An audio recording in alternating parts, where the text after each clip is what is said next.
Well, welcome back to Prime Morning News Flash. You're still dealing with quite a number of pertinent issues here. You heard from my colleague Kweku Asante there with a message on oral following the latest development from the Office of the Attorney General. And we understand that quite a number of people have been charged as it was communicated. Let's get into the newspapers now. And remember, today's News Flash, we're going to be spending time to look at what happened in the attack of that pharmacy attendant and the young lady. It's been a lot of development in that regard.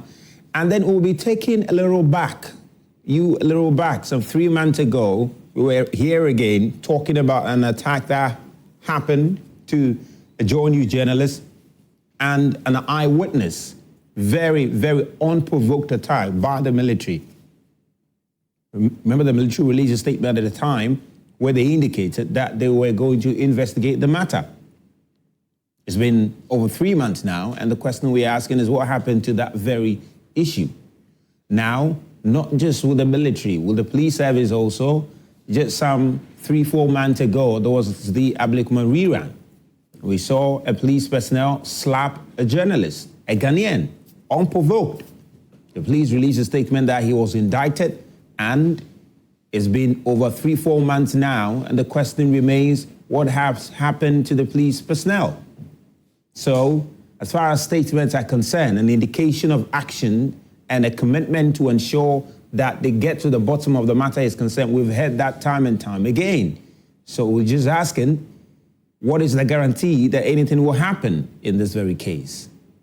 What's the guarantee?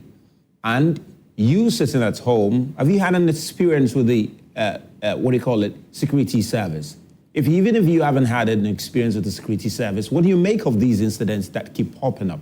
How do you think we can avoid or prevent them in the future? We'll be speaking to a retired military officer, we'll be speaking to a security expert just to get a sense of how some of these things could be dealt with. So that's what the show is going to be about. We'll have our Zoom ID later on the show. You get to join us, and then we'll also open the phone lines and hear from you.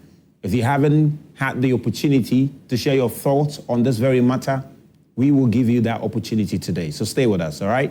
Now, let me get into the newspapers now. I've got the News Center here, and the News Center says, Shaibu urges balanced regulation for digital finance growth. Shaibu Haruna is the CEO of Mobile Money Limited. And then economy showed strong recovery in 2024. That's according to ESA. Then invest gold windfall in value addition. That's the ex-MIP CEO. And Mahama dodges ex-gratia questions. Defies RTI law, raising questions about his transparency. Interesting. The Nana Kumadoe was the Ya Asantwa of our time. It's according to Senior Hosi. So those are the headlines in the News Center. That's the headlines in the News Center. Okay, now let me take you to the Daily Gist now. The Daily Gist newspaper. It says 50.9 billion Ghana cedis. Big push cash sparks chaos. Interesting. Then Okoboy fires health minister over LHIMS controversy. That story is also on the Daily Gist newspaper. Then NSS ghost name scandal, the inside story. They've got the inside story, the Daily Gist says. The minority takes on Oda MCE over Galamsey bribe. That story is also on the front page of the Daily Gist newspaper. The water shortage hits Teshi Nungwa. Interesting. Residents of Teshi Nungwa, we understand that you don't have water.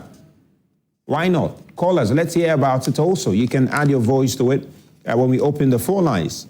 Wow. Teshi Nungwa. I do have some colleagues who live at Teshi Nungwa. It means they've not been bathing with water. Interesting.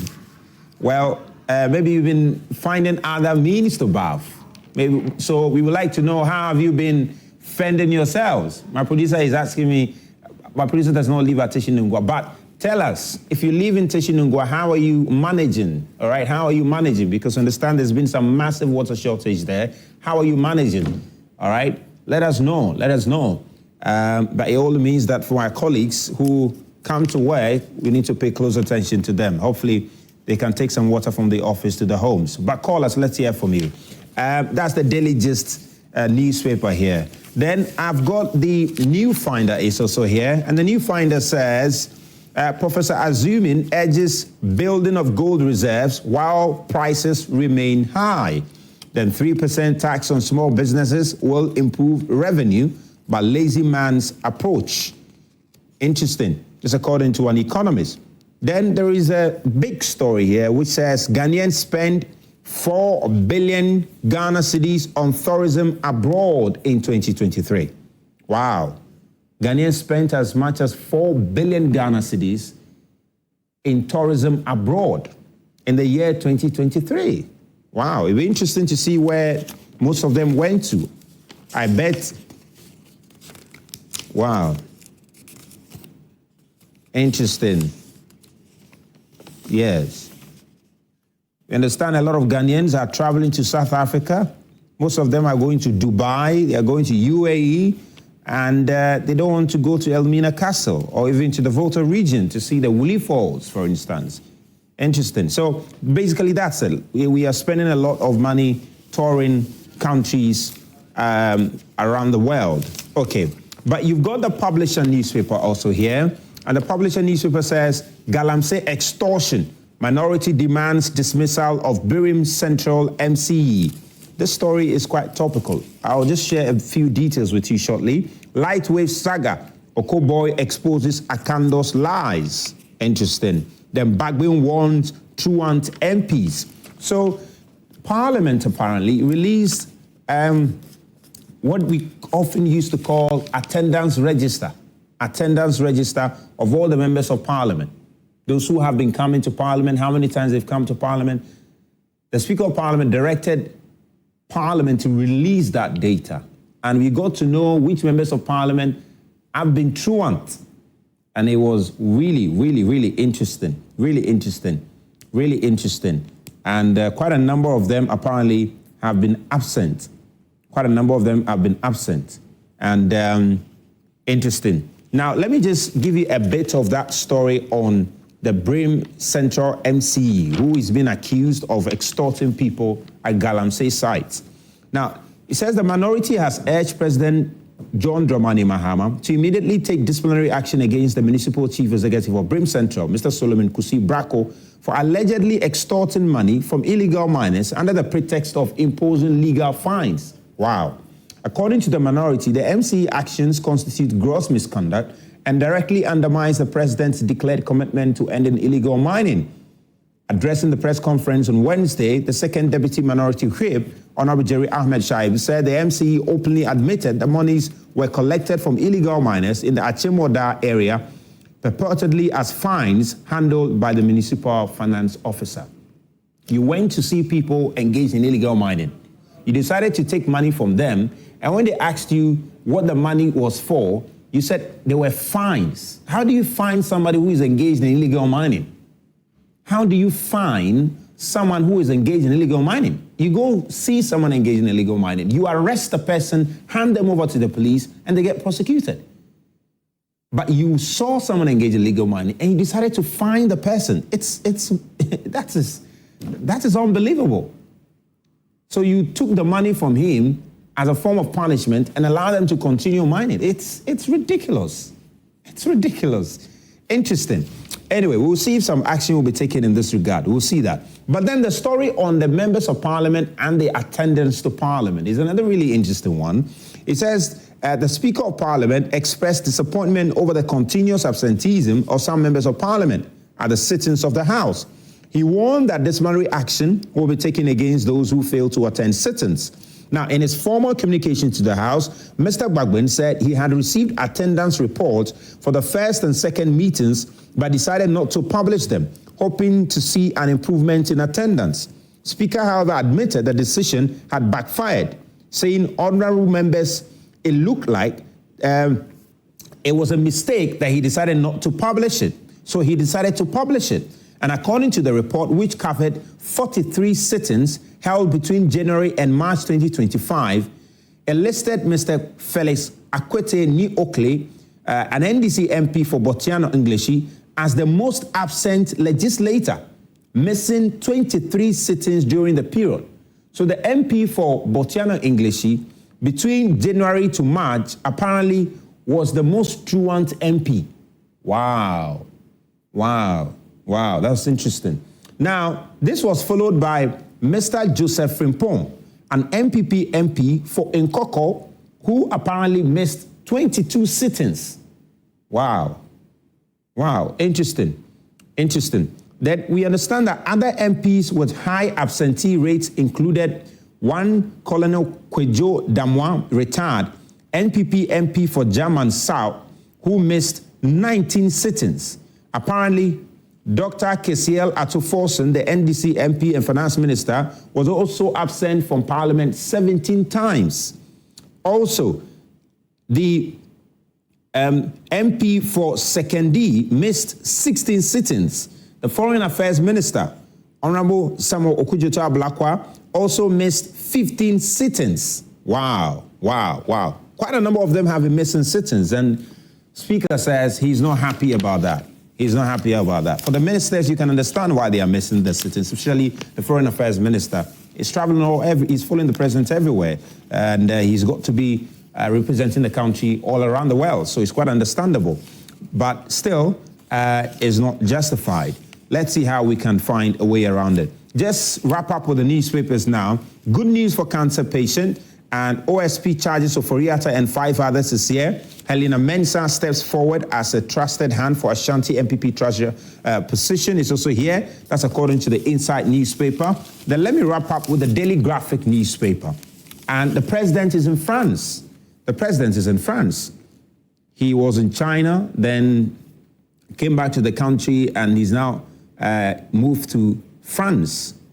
So in France, you can see on the front page of the Daily Graphic, is exchanging pleasantries with the president of France, Emmanuel Macron. And we understand the president is there and trying to deepen ties between Ghana and France. And we understand the two leaders reached an understanding during extensive bilateral talks that was held in Paris yesterday. And the meeting covered critical areas of mutual interest, including regional security, economic development, and digital transformation. So quite a number of issues were discussed between the two presidents to try and help each other. Then OSP to prosecute Oforiatta and 5 others over SML deals here, and a few other major stories also here. So those are the headlines in the various newspapers. And of course, today is the final day of the month of October, and we are also commemorating Breast Cancer Awareness, and we'll keep talking about it even beyond October. And we've done our best to try and educate you on breast cancer. All right, we've done our best to educate you on breast cancer. Now, let's get into our topic for discussion, and it has to do with the assault that was meted out to the pharmacy attendant and the young lady who we understand is the daughter of a senior military personnel. Is the daughter of a senior military personnel. In fact, senior to the military officer who engaged in that misconduct. The military said they have arrested him and they will ensure that he faces the law. But will he indeed face the law? Because previous incidents, we haven't heard anything relative to individuals who misconducted themselves facing the law. Okay? Now, my colleague Masola Gbagba offered a vivid description of exactly what happened. So for those of you who might not know the full story, what happened, what do you call it, agitated the military officer to act the way he did. Listen to this narration by my colleague Maxwell Agbagba, and you get a better sense of what happened. So, colleagues, let's try and get that visual Maxwell Agbagba's narration, and let's hear clearly what happened in that pharmacy. From as one, Williams Mensah is seen angrily walking towards a pharmacy. He snatches what appears to be medication from a boy who was following him. His first words are to inquire about what the pharmacy attendant had said. Moments later, he begins demanding a refund.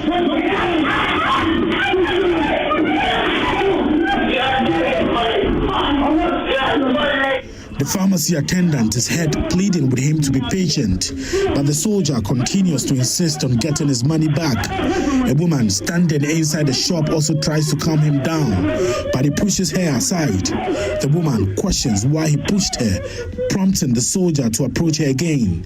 When she attempts to film the incident, he strikes her twice in the face and once on her body. Williams Mensah then turns his attention back to the pharmacy attendant, repeatedly hitting him about 8 times on the face, stomach, and other parts of his body, all while demanding his money. According to sources, W01 Mensah had sent his son to purchase medication worth 65 cedis. However, upon realizing that he did not want the brand that he got, he asked that it be returned for a refund. The pharmacy, however, reportedly explained that medicines sold are non-refundable, a policy that allegedly triggered the assaults. Yeah, so that's what happened. That's what we understand happened. The military released a statement yesterday where they confirmed that the officer in question has been arrested, and they're going to ensure that he faces the full rigors of the law. Now, as I mentioned, it's not the first time we've had this. And let me just take you a little back 3 months ago to when one of our colleagues here, Carlos Kaloni, was assaulted by military personnel. And an eyewitness he was speaking to was also assaulted in the process. I'm sure the visuals are going to be rolling on your screen very shortly now. That was 3 months ago. The military released a statement and they said they condemned the act and they will investigate the matter. It's been 3 months. Nothing has happened. I haven't heard anything. No communication. Nothing has happened. We know our colleague went to report the matter to the police, and as I speak to you, nothing has happened. And visuals might be rolling on the screen. And you look at what happened just 3 months ago. 3 months ago, okay? These people unprovoked, doing his normal work. Bystander was speaking to the media. He was attacked by military personnel. 3 months ago. I mean, of course, we saw how everybody, the condemnation, the widespread condemnation of it, the widespread condemnation that pretty much the entire country had against it, all right? And look at that, 3 months later, this one was not even in a military uniform, understandably, but military officer. And the point is, you expect that they should know better. I mean, these are professionals. These are disciplined group of people. And sometimes, whether in uniform, out of uniform, the conduct is completely unacceptable. And you see them rolling on the screen now, completely unacceptable. Completely unacceptable, you know? And that's what we are talking about. That's what we are talking about. All right, that's what we're talking about. Now, not just this, not just with the military, there are questions also that have been raised with the conduct of some police personnel. And as recent as the Ablikman rerun, a police personnel, unprovoked, slapped a journalist. The police said they indicted the police officer, and those visuals are going to be rolling on your screen also. They indicted the police officer, and we've not heard anything. We've not heard anything since then. The last time somebody made an attempt to try and ask a question, because there was a story that the police personnel had been, dismissed. The police released a statement that nothing of that sort has happened, and he's only been indicted, and they're still investigating. Still investigating. It's been over 3 months now. Nothing has happened. Nothing has happened. So that's why we are raising questions about the commitment of the service to indeed investigate this matter, and why this thing continue to repeat itself. Why citizens continue to be suffer some of these things. And that's the conversation we want to have, and the best way forward relative to some of these things. Mr. Richard Kumadoe is a fraud and prevention expert, and he's also a security consultant. He joins me via Zoom now, and I'm going to get his thoughts on this. And I really love to hear what he's got to say about this. Mr. Kumadoe, good morning. Thank you very much for joining us this morning. You're welcome. Thank you. Well, I mean, let me just get your first thoughts to this incident. When you saw it, what was your first thought? No, what made me happy was that if it has been handled by the military, then just like you lamented or complained before you put me on, you wouldn't have heard anything about it. But the good news is that the case has been handed over to the police, and the police have a public relation aspect to what they do. So I want to believe that the appropriate actions when taken, the police will inform the general public. On the other hand, the media can also ask the police what is the outcome of the particular issues we are talking about, particularly this particular one. And he also put the police on their toes to be able to relate to the general public. So that is where we are. Secondly, this issue happened in Burma Camp. So the military officer psychologically thinks that he's within the military environment. And the predominant activity within the military environment is security operations. And these are soldiers to that matter. But to the extent that his actions have public relations issues and have civilians involved, then he knows the ramifications and he knows what is exactly supposed to happen. The third point is that offensive behavior is punishable, a little bit of patience, a little bit of customer service, a little bit of speaking to ourselves in a manner that is polite and properly, then personally taking responsibility for our actions will always help us to navigate some of these hot issues that has ramifications on whoever put up a bad behavior. So that is where we are at this moment. Do you think it is a case of the military or some of the military personnel finding it difficult to relate with civilians because of the kind of life they are used to? Do you think that is what probably account for some of these things?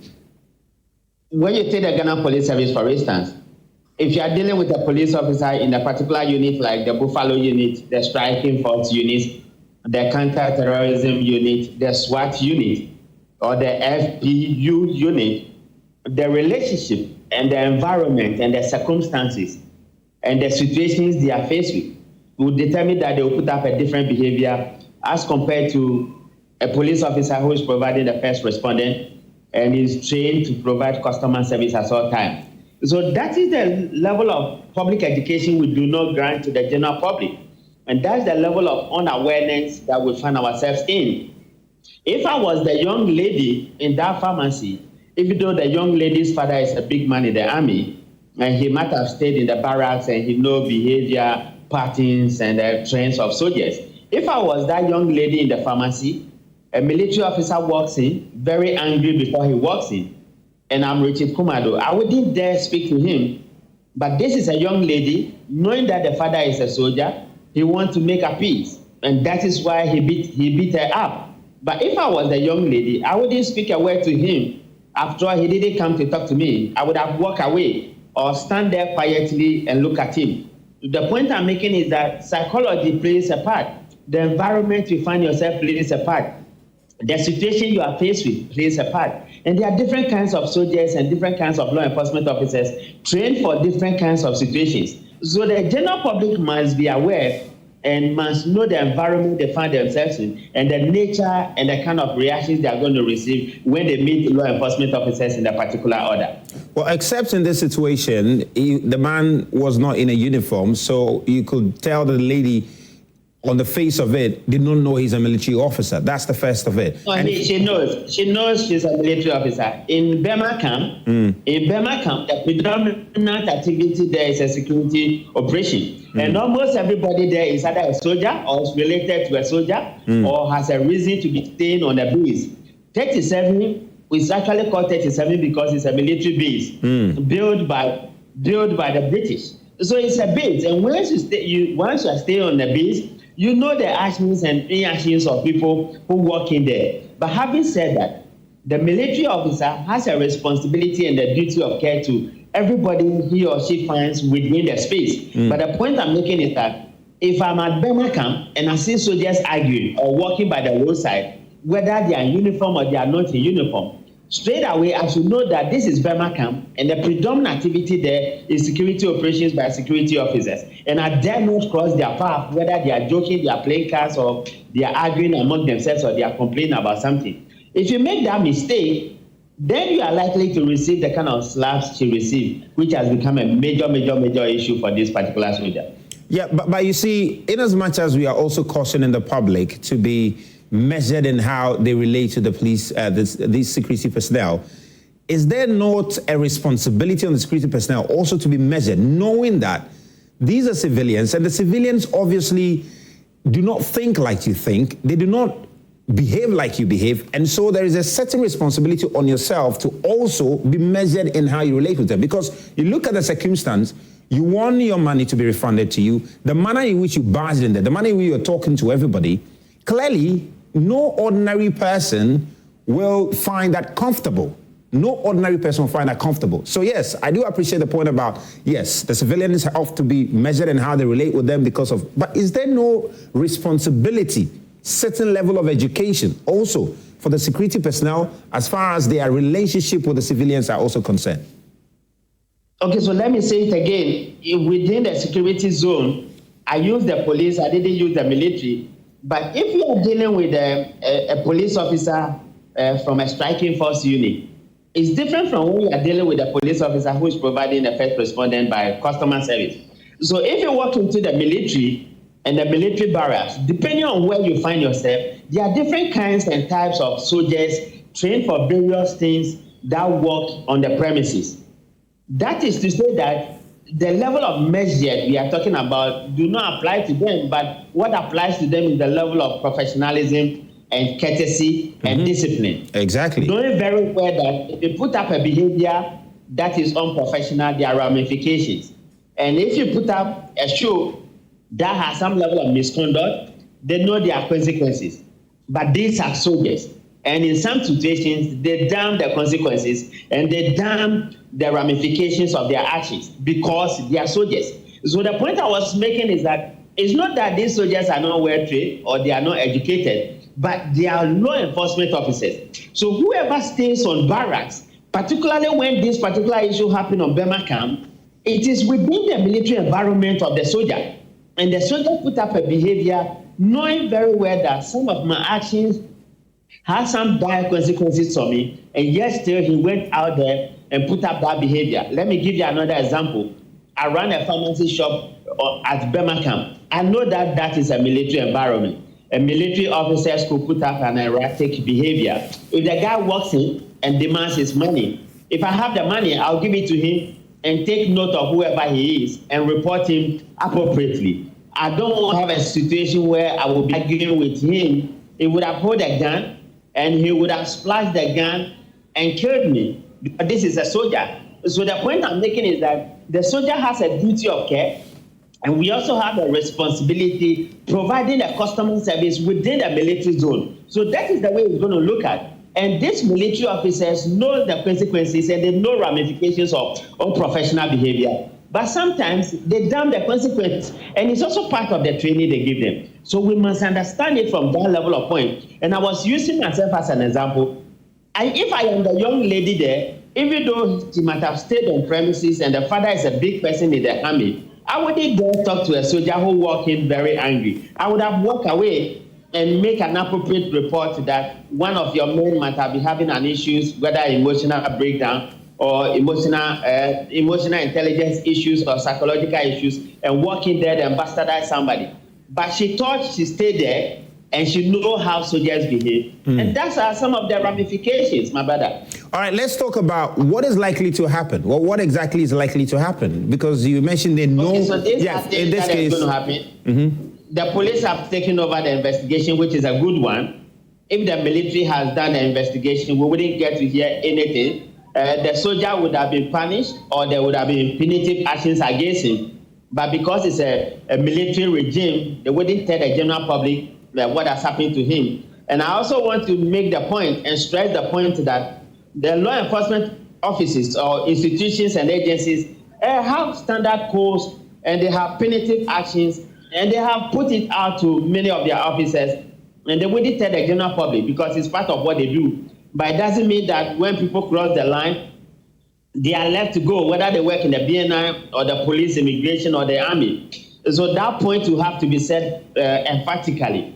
The third point I want to make is that now that the police is handling the case, they will use the young lady who received the slap as a key witness, and she will tell the police what exactly happened because she received it and she's the first witness in the case. Once the police finish their investigation, there are standard punitive actions for such behaviors. And if it is realized that the soldier man crossed the line, the number of lines he has crossed will determine the nature and the kind of punishment should be meted to him. And the military hierarchy would have been informed if it means dismissal, if it means demotion, if it means some level of other punitive action which is applicable within the laws of the military, it would have been applied. Then they will also be looking at offensive behavior. They will also be looking at customer service. They will also be looking at civilian-military relationship. And it will all be part of the public education and awareness creation going forward. Interesting, really interesting there. Really interesting there.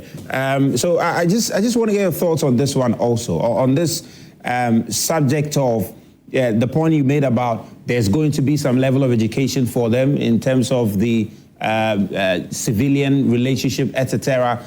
I mean, if you were given an opportunity to offer an education to the personnel in that regard, what will you be teaching them? What will you be telling them?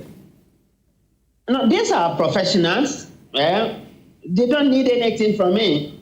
No. So I just want to get your thoughts on what kind of traits or virtues or things they need to take note of to help their relationship with civilians, because there are those who have even raised the argument. Let me say it again. Yeah. Let me say it again. If there's an operation, or you live within a military barracks, or you live within a police barracks, there are different types and different kinds of law enforcement officers. Yes, I got that point. I got that point. But I also recognize the fact that these military personnel, some of them, just because of the nature of their work, as you said, the nature of their work, there is a certain limited interaction with civilians. But inevitably, there's always going to be some level of interaction. So if they are to receive a certain level of retraining or whatsoever to improve... No, you don't train a soldier. Brother, the point I'm making is that you don't train a soldier unless it's a novice. These are complete soldiers. And you can speak to my uncle, Wing Commander Sogodo. These are trained soldiers. Hold on. If I am in the house with my uncle, he's my uncle, my big uncle, Wing Commander Sogodo. This is a soldier, and we normally teach them to say, "Oh, soldier," or "Once a soldier, always a soldier." What the point I'm making is that when you are within the military barracks, there's a level of responsibility that comes with the work they do. If we are talking about, as part of the standard procedure, let's teach them emotional intelligence and public relations. That one is perfect. Yeah, that's what I'm talking about. Hold on. When you take a commando, and place the commando to walk from the Burma Camp entrance to where the administrative block is. Whether it's in the uniform or it's not in the uniform, he's still a commando and he's a well-trained person. And there are certain traces you will see from them. If you cross the line, they will react and they will respond as a commando, as a special forces, as a marine, or as somebody in that regard. The point I'm making is that it is of the same reason that when you also stay on the premises of a soldier or military or the police, you as a civilian, you are also given certain level of education that this is the nature of training these people have been given, and this is what to expect from them at any time at all. So that we stop allocating blames when a soldier put up a negative, what we call a negative behavior. This is their zone, and this is what they are trained to do. So it will be unfortunate on my side to say that I'm going to train a soldier, I'm going to train a Buffalo unit, I'm going to train a counter-terrorism unit in a manner that will suit a civilian environment. No, by their training itself, they are not supposed to suit a civilian environment. So we as civilians who find ourselves living with them, we have a role to play, and they also have a responsibility. And the point I'm making is that when they cross the red line, Unfortunately or fortunately, they know the ramifications and they know the consequences. But sometimes, because they are soldiers, they damn the consequences and do what things is best for them. Yes, but you also made a point about, yes, you recognize that there is a certain level of emotional intelligence that's required of them. There's a certain level of public relations that's required of them. And that's the point fundamentally I was inviting you to speak to. That do you think these things, along with their training, is something that also needs to be emphasized? Yeah, when they are going through the normal procedure of training or refresher courses, and those subsequent ones, those who provide predominant public relations will be taken through those ones.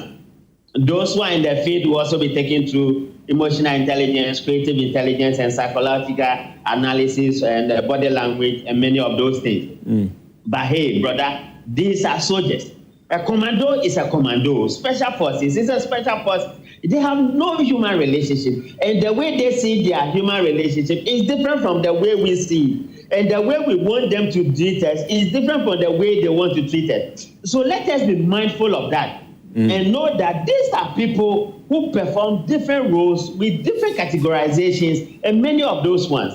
So let us be watchful and be mindful. Look, let me give you this example. When you go to military, 37 military hospital, it is of a reason that we allow civilians to work there in the medical field. Other than that, that hospital predominantly was built for the military, and it is military officers who must work there, treat their own people. So can you imagine that a military officer is a doctor, a nurse, and a civilian working there, and expect them to relate with them in a particular manner, and they are not getting it? You would have raised an issue that the military officer who is a doctor or a nurse is not giving me the customer service I need. But that might not be the nature of customer service derived within the military environment. The point I'm making is that your environment have influence on you, your psychology have influence on you, your training have influence on you. But these are law enforcement officers. We must recognize that as a first point of contact. Then we can go to them and say,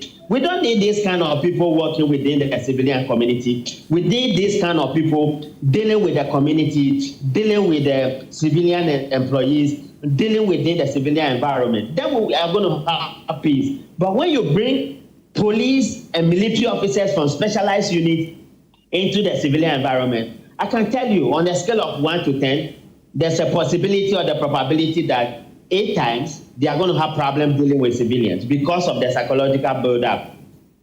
Now, just finally before I let you go though, I appreciate a lot of the point you make, especially when you're in the Burma camp setting. You ought to be aware they are dealing with military personnel whose psyche is completely different. Now, if you take a situation where maybe at Circle, a military officer who is not in uniform, all right, if for an ordinary Ghanaian who has encountered a military officer who is not in uniform in any of our communities, what would be the ideal way to relate with him? Because one, you don't know he's a military personnel, he's not in uniform, and something happens and all of a sudden you see the action and later it's reported that he's military. How best can we then relate to them? And it also comes to my point that, look, the military officer in town, not in uniform, you obviously would need some level of emotional intelligence, some level of human relations to relate with people because they can identify you easily. And of course, they will relate with you like any ordinary human being. So I'm sure you get the point. I think the point is that as a nation and as a people, a little bit of patience with one another, a little bit of speaking to one another in a polite manner properly, a little bit of courtesy, a little bit of being mindful that we don't know everybody, and a little bit of taking personal responsibility for our actions will help. These days, everybody is angry with everybody, and we put up behaviors that do not normally gel, particularly when it comes to the area of providing customer service. We put out some of these behaviors that can create problems for us. On the other side, because you're a law enforcement officer, I have a number of years with the BNI, and I'm a well-trained intelligence officer. I have been looked down upon people have put up negative attitudes towards me severally. What I do is that I look away and I walk away. Some other people wouldn't take it lightly. They would have reacted in a manner that would have created some bodily harm or create some bodily emotions for the other person. But the point I'm making is that we are talking about the use of guns and violence crime in our country. Everybody is angry with everybody. People are emotionally charged. And the least mistake, they want to react negatively. And I think as part of what we do, public education, awareness creation, will go a long way to help both sides. But treat people with respect, treat people properly, irrespective of where you meet them and how you meet them, and don't create a situation that will give rise to other persons to react negatively. Then when you are also at the point of receiving negative behavior, have some level of self-control, be patient, and probably you might explain yourself. But brother, you know that in this country, people want to know who you are before they accord you the level of respect. And so for the likes of us who have smallish bodies and whose faces doesn't look a bit more sexy, sometimes you get to a place and people want to put up a negative behavior. And let me also say to my brothers and sisters in the army, in the BNI, in the police, is that sometimes you find yourself within the civilian environment. They might have put up behaviors that do not suit the situation, and you can clearly see this is a misbehavior. But just take it kindly with them. Don't unleash anger, and do your job as a professional and walk away. If it means that you get them arrested, you can do that without creating a scene. Knowing very well that the job we do comes with some level of pressure and some level of psychological issues. And you also know that there are ramifications for bad behavior and there are consequences for lack of proper conduct and unprofessional behavior. If we relate and we are mindful of some of these things, we'll be fine. And just finally though, we know the minority have been quite strong on their call on the president to appoint a substantive defense minister. Let me just get your quick thoughts on this one. Do you think it's long overdue that a substantive defense minister is appointed? No, when you look at, I think the bigger question we need to be asking is the role of a vice president to the president in a democracy, the role of a deputy minister to a substantial minister in a democracy. What is the role of the deputy minister? We need to look at it as we enhance our democratic stance and our governance frontiers of this country. When you appoint a deputy minister, what are they supposed to do? Other than that, it's not necessary to appoint them in the first place. Having a finance minister as a caretaker minister, when it comes to the daily activities of the military officers, that wouldn't pose a problem. And when it comes to decisions at the governance level, remember they work as a team at the cabinet level, and those decisions could be taken care of. And it's a teamwork. Then again, it is the prerogative of the president to appoint people. So I don't really see it to be a major issue. But then again, if we want people to be appointed, there's no problem appointing somebody. But having a caretaker minister, particularly when they work as a team, and somebody is there to perform their day-to-day activities, we can keep going until the president finds it necessary to appoint somebody into that position. Mr. Kumadoe, thank you very much this morning. Really appreciate your insights on the show. Really appreciate his insights. And I'm sure you've learned a thing or two in our interaction with him. We want to hear from you now. And then, so you can join us on Zoom, you can join us on phone, and then we'll love to hear what you make of it, what you make of all of this, okay? I think key things I took from my engagement with him is that, look, the military men are trained to be military men. They think like military men. They're constantly thinking like military men. So he says that when we encounter them, we've got to be careful how we relate with them because their human relations are very limited. But he also makes a very fundamental point that despite that, the military men also need to exercise some level of professionalism and restraint and how they relate with the civilians to avoid some ramifications that come to them. Because look at the embarrassment that has been meted out to this military officer. He probably would have been going about his normal day this week, but today he's all over the news and his face is everywhere and he's possibly going to suffer some sanctions. He could have avoided all of this if he had just conducted himself well. And he makes the point that the service personnel need to also exercise some level of restraint and a bit more patience. Let's talk to each other. Manage your anger levels a bit better, and you can avoid all of this chaos that has been meted out. So, basically that. So I'm not sure what you make of it. Join us now. Let's hear from you. We've got some time to go, and we'd love to hear from you. We'll really love to hear from you. But the minority I mentioned, I've also been speaking about this incident. One of the ranking members of the Defense Committee, Honorable Intim Fojo, has also been reacting to this incident. So if Honorable Intim Fojo is ready, we can hear from him now.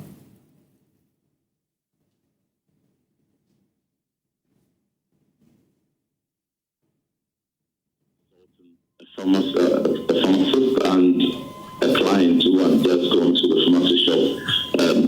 Nobody knows the provocation, but whatever it is, that attack was unwarranted. The assault was barbaric and can never be condoned.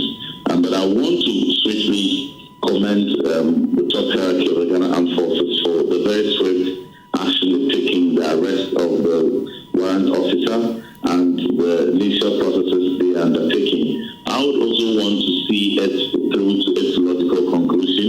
The Ghana Armed Forces may deal with the professional conduct aspect of it, but this is a criminal incident, and so it is expected that they will collaborate with the Ghana Police Service, where investigations will properly establish every applicable charge under the criminal code that has to apply in the prosecution of this case. But we must also be careful not to generalize this in attempts in commenting on this matter. We have several thousands of very professional soldiers, very fine soldiers, one of the most formidable and one of the creditably conducted soldiers we have in the world, the Ghana Armed Forces. And so if one, in a very isolated incident, this way goes to, in a very barbaric way, attacks and assaults civilians, we should not generalize that for the Ghana Armed Forces we know.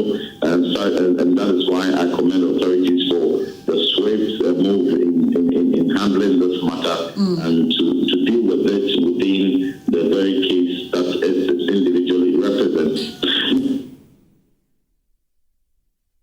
All right, so that's... We condemn this incident that occurred. That's Honorable Intim Fojo there. He's commending the military hierarchy for how swiftly they responded while condemning the action of the military personnel. Now, understand, we have a caller from Taifa. Hello, Razak from Taifa. Hello, Razak. Yes, hello, good morning. Good morning, good morning. Let's hear from you. Yes, I understand where the first one, the man who spoke on Zoom. Yeah. I understand where he's coming from. You can see he's a security personnel. So definitely he will speak to favor his profession. And because if you ask, the military and the police are there to serve the people. The essence is to serve the people. You don't measure your anger or your civilians. No matter the provocations, even if you find yourself psychologically not in a good standing to handle a civilian, then stay in the back. Or always be in your uniform to indicate that this is my position. I'm a soldier or a police officer who can't handle a civilian. These things always happen. Journalists are assaulted, civilians are assaulted, and then they claim they are security officers, so they don't have the discipline to deal with the civilians. Are we saying that a security officer will just come out to the public? You are in the public. Public domain is bigger than their facility. So you come out there, and then you come and assault, and then you see nothing happen. And then these things keep going on. Do you know the anger is generated? He misbehaved. They should let us know what will happen to such a person. Where he is, those civilians walk in to get services from there. Is it not a pharmacy? Mm-hmm. You can walk in and buy something over there and get assaulted by such a person. So do you mean that because you are in that pharmacy, you are in the military zone? Even the jubilee house, people protest and go, they cannot get that action. Well, I hope you understand. Yeah, I get it. I understand where he's coming from because he's an expert. He was in the service before. So definitely he sees the psychological aspect of their training and where they are from. But it's to serve us as civilians. No matter your psychological state. Yes, that's a very fair point. Thank you very much, Razak. I think it's a very fair point you've made there. Thank you very much for calling us. You can also join the conversation. We'd love to hear from you, okay? So you can call us now. You can join us via Zoom. We'll hear from you. Please, when you join us via Zoom, make sure you've got a decent shirt on and we can see your face very clearly also, okay? So great. We've also been receiving some messages on WhatsApp. This one says, good morning. I am Eben from Kwabenya. The era of singing and Kwanoma is over, Mr. OSP. So if you think the job is too difficult, you better resign from the office. Okay, on the OSP matter. David from Alajo, did I hear that? Sorry? Alajo, David from Alajo. Yeah, David. Yeah, Alajo. You are very close to us. Talk to us. Yes, good morning to you. Good morning, my brother. Talk to me. Yeah, and truthfully, I'm not in support of what the officer did. But we should be truthful to ourselves. There's too much discipline in the country. Maybe two things. It's either the officer is already angry before coming to the pharmacy. But if you could watch the video carefully, the woman was taking a video of him. And it's unlawful. In the legal terms, it's not right. You can't take a video of someone without his or her knowledge. That's what got him angry. Yeah, but we go through a lot. Yeah, David, but there's too much indiscipline in the country. So yeah. I'm not in support of what the officer did. But we should also know how to, deal with certain things. Yeah, but I'm just clarifying to you, David, if you can listen to me briefly. I'm just clarifying to you that the lady before, if you watch the video clearly, before she even removed the phone, the man pushed her. And then she decided to record the man who pushed her. So that when she goes to report the matter, they'll ask who he is, In the first place, you shouldn't push her. She didn't touch you, why push her, But you also make a point about discipline. You can land on that. Yes. He's a military man. I'm not supporting what he did, but at least the civilians should also know that there should be a little bit of discipline in the country. We shouldn't limit the soldiers or the military people. When a country whereby people are disrespecting the soldiers or the army, the country will not go anywhere. I'm not supporting what he did, but it seems like people are blaming the military man. Yeah, left and right. It's not right. I'm a service person. I know what I'm saying. Yeah, you're a service. Yeah, there are so many instances. Sometimes you want to act. Sometimes you'll be like a uniform personnel, so you need to withdraw. There are so many instances. There's too much indiscipline in the country. All right. So this is my take. All right. We shouldn't blame the officer too much. Are you a policeman or which of the services are you with? I'm a safety officer by profession. All right. Thank you very much. Thank you very much. Thank you very much for calling. Thank you very much. She says there's too much indiscipline in the country, and so we shouldn't blame the military man too much. Okay, let's hear from you also. You can also send your messages and we'll read them as and when we get them. Some messages coming also on the OSP matter. It said, Mr. OSP, why are you doing this to the nation? And are you happy with the way you are carrying yourself since you assumed the office? The talking is too much. Just do the work and stop the complaint. My greetings to Chairman Jasper of Tema West. Great. What do you make of all of these things that have happened? Now, the Pharmacy Association, the Pharmacy Association or Association of Pharmacies, the Pharmacy Association of Ghana, I believe, they've also released a statement. Great. Pharmaceutical Society of Ghana. They've released a statement also. We're going to read what they said about the attack on one of their own, and we'll share that with you very shortly. But let me read this message. It says, the conduct of the soldier at the pharmacy, in Burma Camp raises serious questions about how individuals are recruited and trained into the Ghana Armed Forces. Increasingly, the military appears to be operating with impunity, engaging in an act of lawlessness without facing any real consequences, an attitude that only emboldens further abuse of citizens' rights. I strongly urge the military hierarchy to ensure that the punishment meted out to this particular officer is made public to help restore confidence in the institution. Ghanaians deserve to know that no one is above the law, and not even those in uniform. Sorry, I have a caller. I didn't get a name, but hello? Eben? Hello? Yeah. Yes, Eben. Good morning, Eben. Can you speak up a bit? Yeah, my name, like what I said, my name is Eben, calling from Waseko. Calling from where? Waseko, Western Region. Wow. Amen. Oh, Wasa Ekropon. Yeah, Amen. Okay, Amenfi. Wonderful. Let's hear from you. You see, this is what they have been doing. This is what the military people have been doing. And how do you feel about it? You see, this thing happened last year. Three military people came around where when they went in budget. It's very painful. You see the way he handled the guy. It's very painful.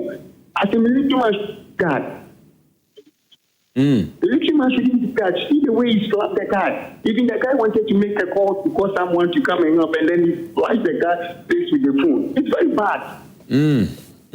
It's very bad. Let's assume the guy is your brother or the guy is your son. Do you think the man will feel the same as he's feeling now? It's bad. And then the military guy, the guy who called and then he said that there's indiscipline in the country because he's also a civilian or a worker of this thing. That is why he was even supporting the guy that was the lady was bad. But he pushed the lady first. The man, the lady first. It's bad. It's bad. The government should talk to them. It's bad. If this is what is going to happen there, then we are all going to be involved because you see that he was trying to remove a person from his, I think, from the side of his target and some, but if there is a person there, you have to put someone over there. All right, Eben, thank you very much. Thank you very much for joining us from Amenfi, the Western region. Thank you very much, Eben. This one says, Mr. Kumadoe said, what is very dangerous and makes Ghana an unsafe place to live. If the military are allowed to to behave among civilian, okay, let's you choose the words well, okay? It's a bit, military training is to obey command and do what you're asked to do. Okay. I'm sorry to strongly disagree with Mr. Kumadoe. It's in a few countries like Ghana where we elevate the military above the laws of Ghana. Military people don't have any right to take the law into their own hands. Yes. Okay. I have another caller. Hello? Seth. Hello? Seth. Yes. Good morning, Seth. Where are you joining us from? Good morning, sir. My name is Seth, calling from Sunyani. Sunyani, wonderful. Let me hear from you. All right. So I think all this that is happening between the military personnel and the ASO case, we are all looking at what the man did. I also said that what the man did was 100% wrong. I condemn that. But for me, I'm speaking from the marketing and communication background. You see, I've realized this in Ghana that when you buy things, good soda and all return up, good soda and all return up. It's a very bad marketing back in Ghana. If you travel across Ghana, you experience life outside Ghana, UK, but there is nothing like good soda or return up. Especially like black. But this Seth, your line is breaking a little for me. If you can just position yourself well and speak up. You are making a very fundamental point about this culture of you buy, you cannot return it. You buy, you cannot return it. And you are questioning that culture also. It's a very an interesting point you're making. I really love to hear from you. So if you can position yourself and talk to us. All right, let's try again, Seth. All right, please can you hear me? Yes. Go ahead. All right, so like I was saying, it is a very bad marketing practice in Ghana. Good soda, not return up, good soda, not return up. Yes, like I said, there are some exceptions, some kind of that when you cannot. This is that you remember any what you check. Unfortunately, Seth, we are struggling to hear you. But I think the point you're making is a very fundamental point. But you see, the thing with drugs too is that how can you buy drug and return it? The moment you buy the medicine, you take it home and you return it, if anything happens to the medicine, if somebody comes to buy the medicine at the pharmacy, which you've returned, takes it and something happens to him, they will hold the pharmacy responsible. That's why the moment you take it out of their premises, they say you cannot return it, because then they have no control over the safety or the veracity of the medicine. You understand? So, yes, when it comes to drugs, for instance, it's difficult. For instance, say you buy the syrup. You buy a syrup, you take it home, you return it. I mean, Charlie, how will you know something has entered and something has not entered? So you can understand. George from Tamale. George from Tamale. Yes, please. Hello, George. As for shoes, when you buy, you can return it. I think you can return shoes. You understand? George from Tamale. Talk to me, my brother. Good morning. Good morning, good morning, good morning. Let's hear from you. Please, about this video, it really it's hurting. The officer is in question. When he approached the pharmacy, was he able to identify himself to the pharmacy that, oh, I'm a military officer and this is what I'm come to do? How would the pharmacy attendant get to know that this person has attended to the military officer? He will not be able. Yeah. And the fact that you are even trained to be an officer, and as an officer, they didn't, the security officer, they didn't train you to come and be conducting violence on people. At least that kind of profession analysis after the training, you have been going, they will take you through orientations and other things. So even if you're trained as a commando or whatever, when you come into the civilian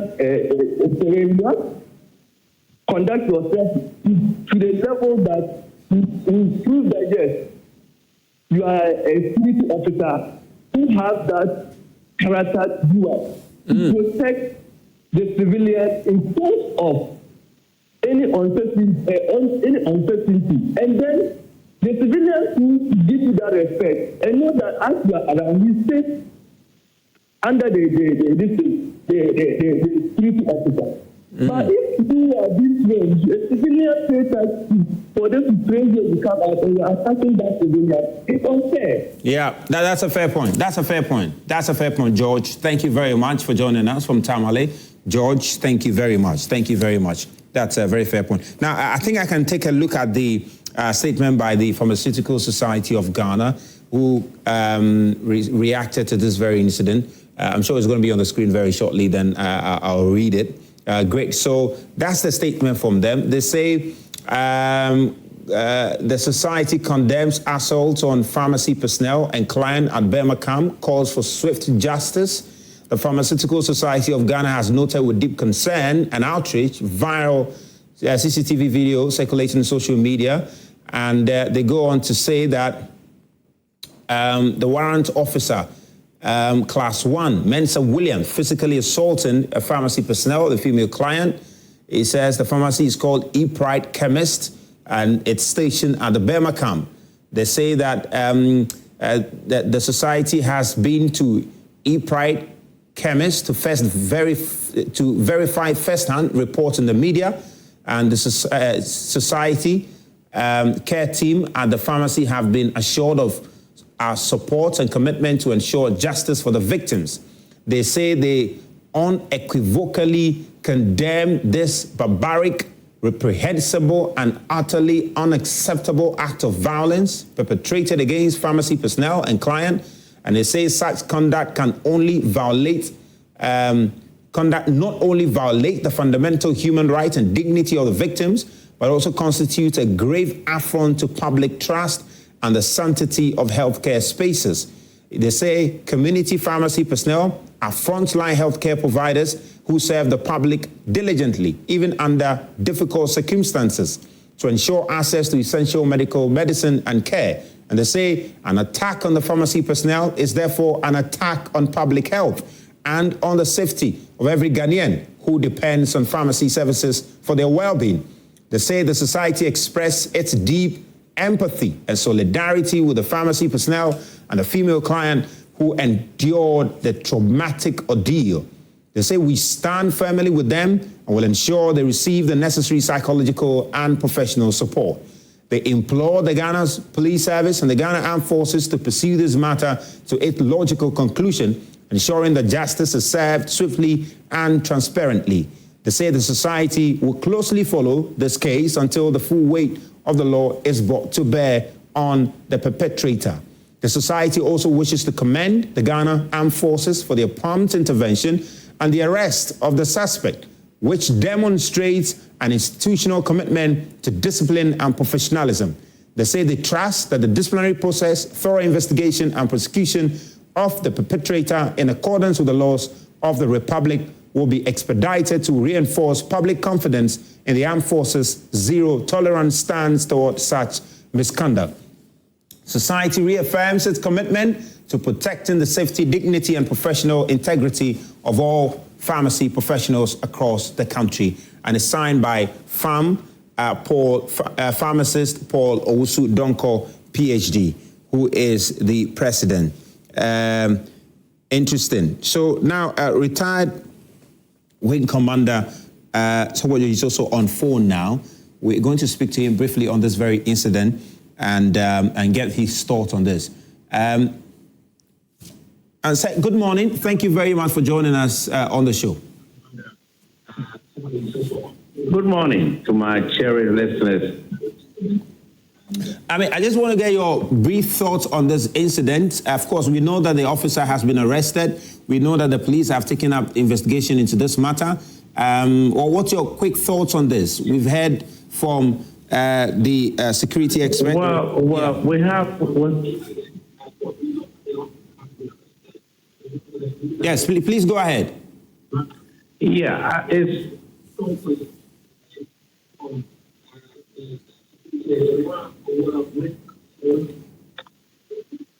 See, in the military, we fought in practice, and I think we should class the military as this is standard behavior of military personnel. Mm.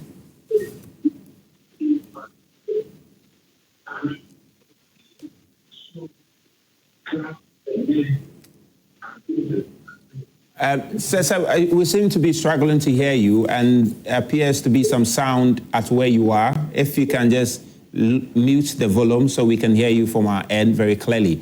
Yes, so I was asking you that we were speaking to Mr. Richard Kumadoe. He was explaining to us that, look, the military personnel have a certain kind of training. They live in a certain kind of environment. So often their first reaction to some of these things is aggressive, etc. So he cautioned the public, civilians, to be measured and how they relate with them.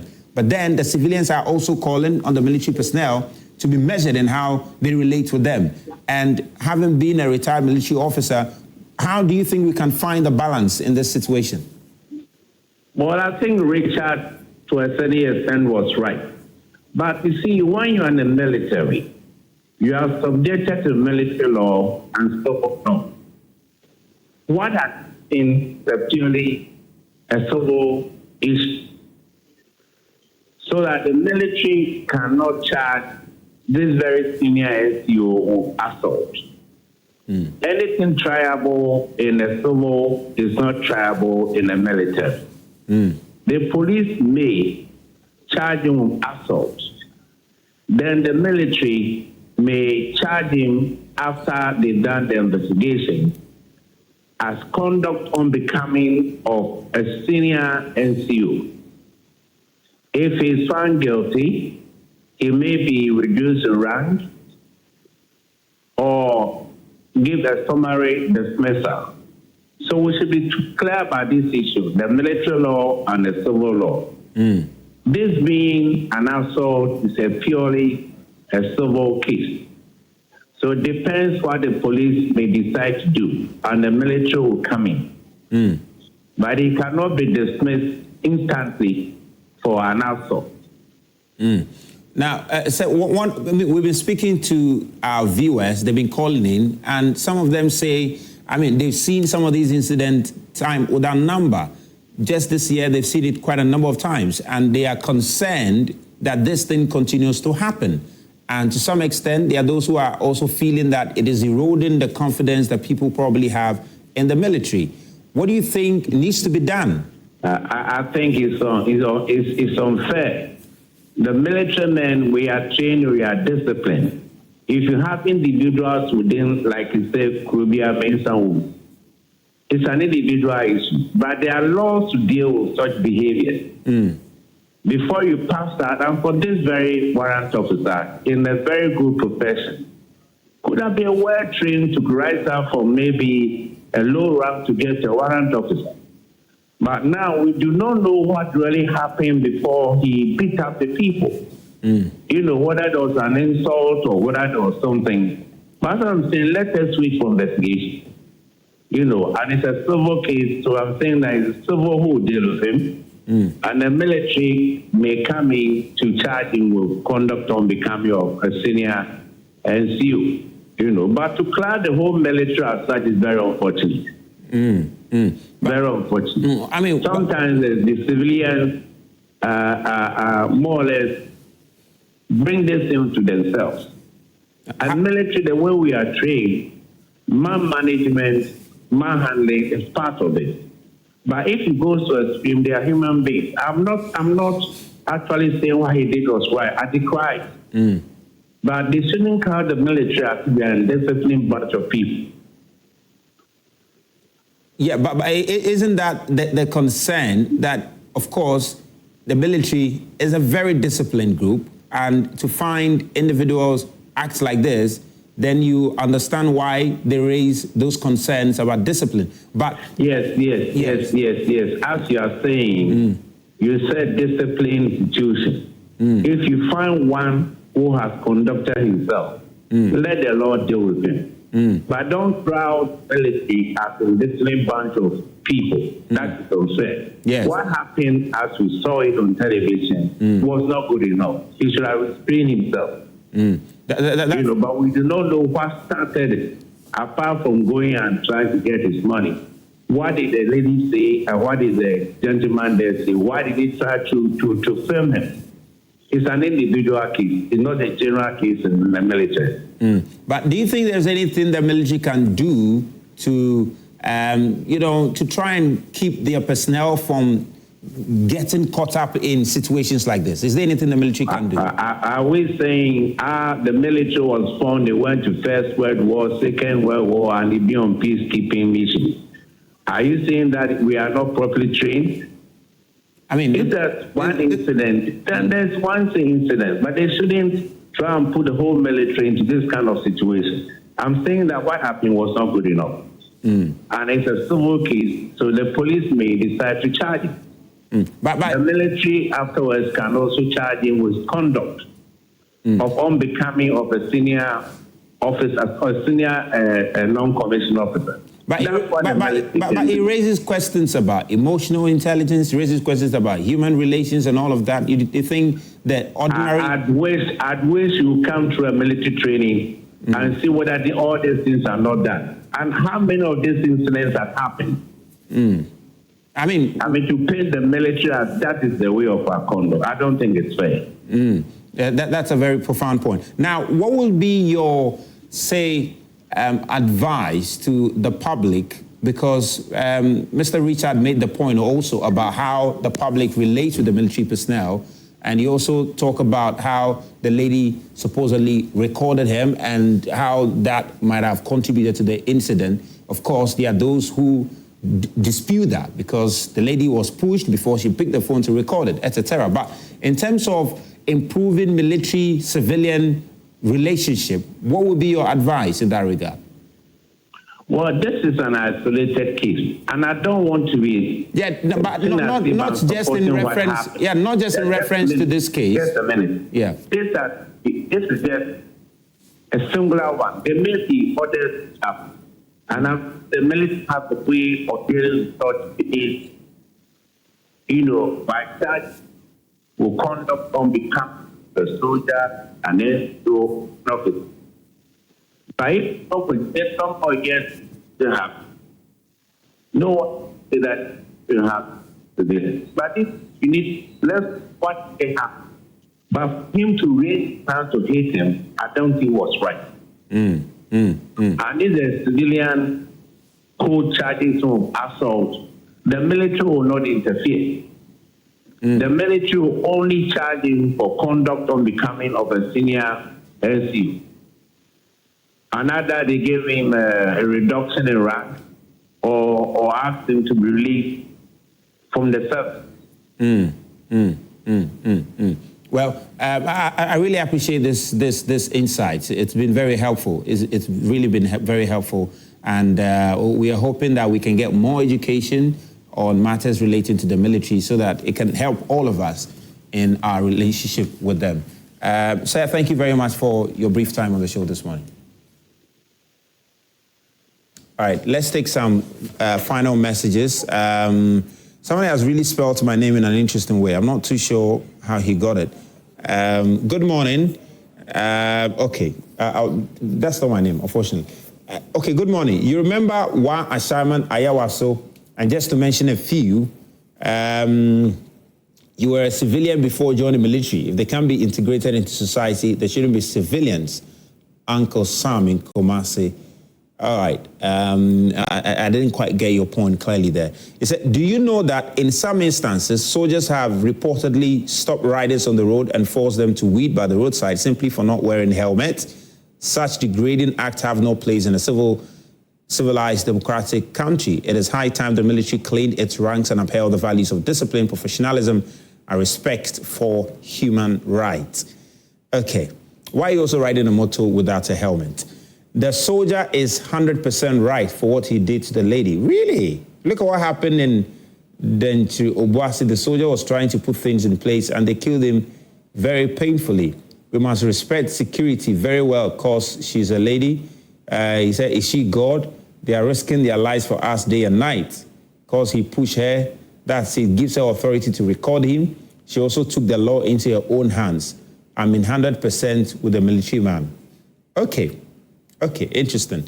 Musa Batua says, what happened at Burma Camp is unfortunate, and I commend the police for taking charge to ensure justice. Emotional intelligence is key in the military, and anyone in uniform who acts reckless is unfit to serve, as such behavior poses serious danger. And he says, regards to Chief of Staff, Julius Debra. Okay.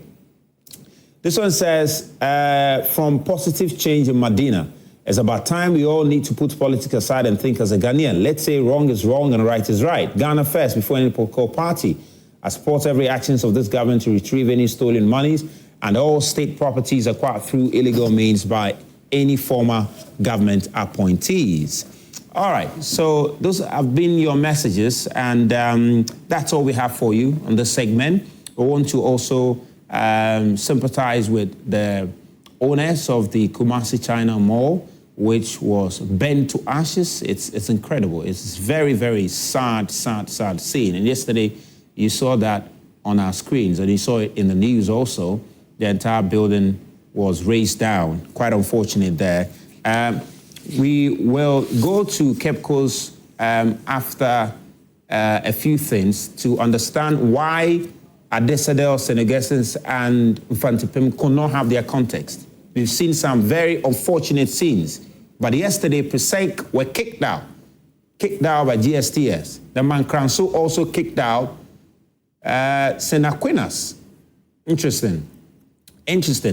But guess what? Today is the big day. It's the big day. Wherever you are in Accra, I'm telling you, from today, Saturday to Sunday, you don't need to go to Makola. You don't need to go to any market at all. Or where you need to be is the Good Park.